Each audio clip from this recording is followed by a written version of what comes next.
है WhatsApp guys. सो कैसे हैं आप सभी लोग एंड आई होप आप सभी लोग अच्छे होंगे। एंड गाइस आज का एपिसोड भी काफ़ी ज़्यादा औसम होने वाला है, तो एपिसोड को पूरा देखना एंड अब देखते हैं आज के एपिसोड में क्या होगा।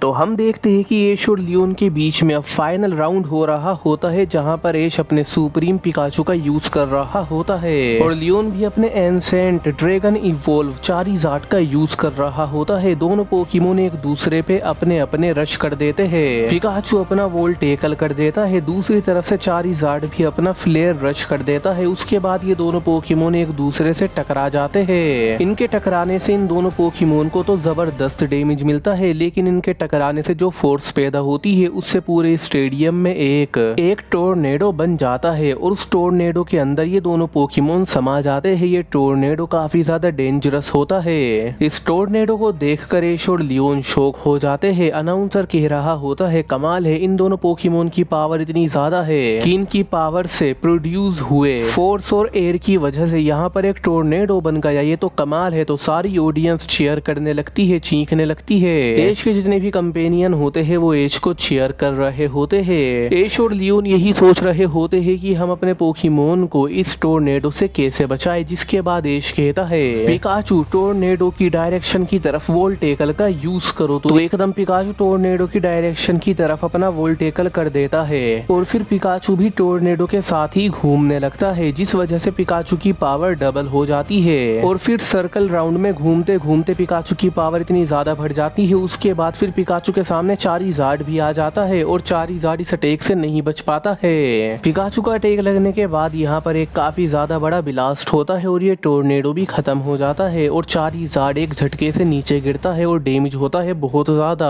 और ये देखकर लियोन हैरान हो जाता है और हैरानी से कहता है आखिर मेरा चारिज़ार्ड इतना ज्यादा डैमेज कैसे हो गया, मुझे तो यकीन नहीं आ रहा। तो जिसके बाद ऐश इसको एक्सप्लेन करता है।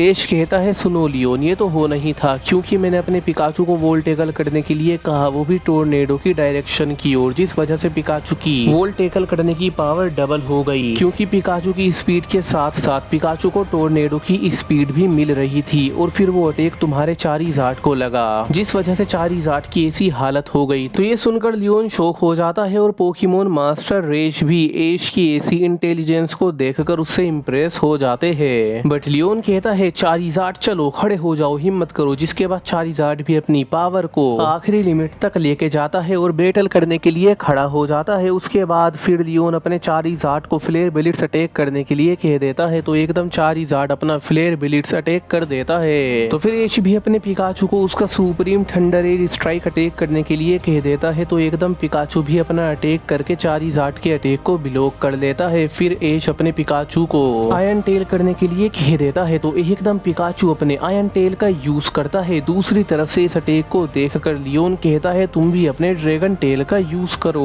तो फिर एंसेंट ड्रैगन चारिज़ार्ड भी अपनी ड्रैगन टेल कर देता है और इन दोनों पोकेमोन के अटैक दोबारा से टकराते हैं और फिर ये दोनों पोकेमोन अपने इन्हीं अटैक से एक दूसरे को मार देते हैं और एक दूसरे के अटैक लगने की वजह से ये दोनों पोकेमोन डैमेज हो जाते हैं और नीचे गिर जाते हैं। और उसके बाद इन दोनों पोकेमोन की ये बैटल काफी ज्यादा इंटेंस हो जाती है। दोबारा से ये दोनों पोकेमोन एक दूसरे के ऊपर टूट पड़ते हैं और अपनी काफी ज्यादा यूनिक और डेंजरस और काफी ज्यादा हाई लेवल पावर का यूज करके एक ऐतिहासिक बैटल करने लगते हैं। दोनों पोकेमोन अपनी पूरी जान लगा देते हैं। पिकाचू अपना बुलेट फोर्स रश अटैक भी कर देता है। ये अटैक चारिज़ार्ड को लगता है तो फिर चारिज़ार्ड भी पिकाचू को पकड़ के अपना सेस्मिक टॉस मारता है। पिकाचू को भी इससे डैमेज हो जाता है। दोनों पोकेमोन थक जाते हैं। बैटल काफी ज्यादा इंटेंस होती है। दोनों पोकेमोन हाफ रहे होते हैं। उसके बाद ऐश अपने पिकाचू को थंडर मशीन पंच करने के लिए कह देता है। तो एकदम पिकाचू अपने थंडर मशीन पंच करने लगता है। पिकाचू लगातार अपने पंचिस कर रहा होता है दोनों हाथों का यूज करके। इसके पंचिस में थंडर की भी पावर होती है जो कि काफी ज्यादा कूल होती है। उधर से ही लियोन भी अपने चारिज़ार्ड को उसके ड्रैगन पंचिस करने के लिए कह देता है। तो फिर चारिज़ार्ड भी ड्रैगन पंचिस कर रहा होता है। इसके भी पंचिस के अंदर ड्रैगन पावर होती है। दोनों पोकेमोन के ये अटैक काफी ज्यादा डेंजरस होते हैं और दोनों पोकेमोन एक दूसरे को डैमेज कर रहे होते हैं। पिकाचू काफी ज्यादा स्पीड का यूज करते हुए और उछलते उछलते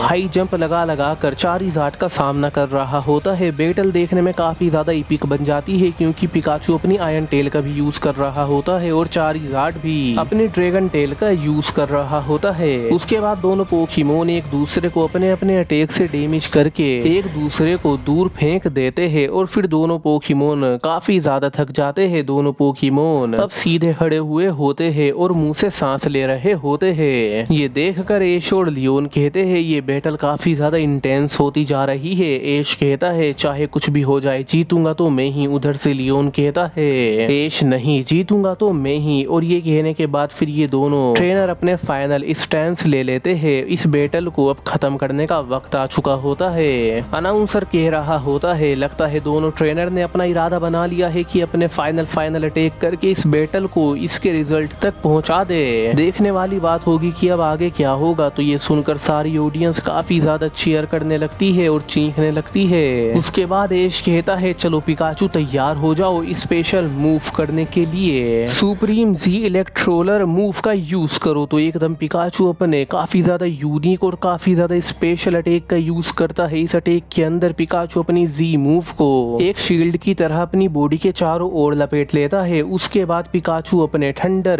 का यूज करके अपनी बॉडी को पावर देता है और अपने वोल्टेकल का यूज करके अपनी स्पीड को बढ़ा लेता है। अपने क्विक अटैक का यूज करके अपना रश कर देता है। इतने ज्यादा जाइंट, इतने ज्यादा यूनिक और इतने ज्यादा पावरफुल अटैक को देखकर लियोन भी हैरान हो जाता है। पिकाचू के इस अटैक की वजह से पूरा स्टेडियम चमकने लगता है। तो ये देखकर लियोन कहता है हम भी पीछे नहीं हटेंगे, चारिज़ार्ड तैयार हो जाओ। Ancient dragon flare rush cannon blast का यूज करो विद कॉस्मिक पावर। तो ये सुनकर चारिज़ार्ड भी अपना बहुत ज्यादा पावरफुल अटैक करता है जिस अटैक के अंदर चारिज़ार्ड के कॉस्मिक फ्यूजन ब्लास्ट की पावर होती है, ड्रैगन एंसेंट रेज की पावर होती है और वो अपने फ्लेयर का यूज करके अपनी बॉडी पर एक शील्ड भी बना लेता है और अपने ड्रैगन रश का यूज करके अटैक कर देता है। दोनों पोकेमोन के अटैक काफी ज्यादा यूनिक होने के साथ साथ काफी ज्यादा स्ट्रॉन्ग होते हैं। तो दोनों पोकेमोन जैसे ही टकराते हैं यहाँ पर एक अर्थक्वेक आ जाता है। इस अर्थक्वेक की वजह से सारी ऑडियंस भी दिक्कत में आ जाती है। पूरा स्टेडियम चकनाचूर होने लगता है। इन दोनों पोकेमोन की पावर काफी ज्यादा कॉस्मिक होती है। तो ये देखकर सब लोग हैरान हो जाते हैं और पोकेमोन मास्टर रेश भी कह रहे होते हैं आखिर ये किस तरीके की पावर है। ऐसी पावर मैंने बहुत पहले महसूस करी थी और आज इन दोनों ट्रेनर ने अपनी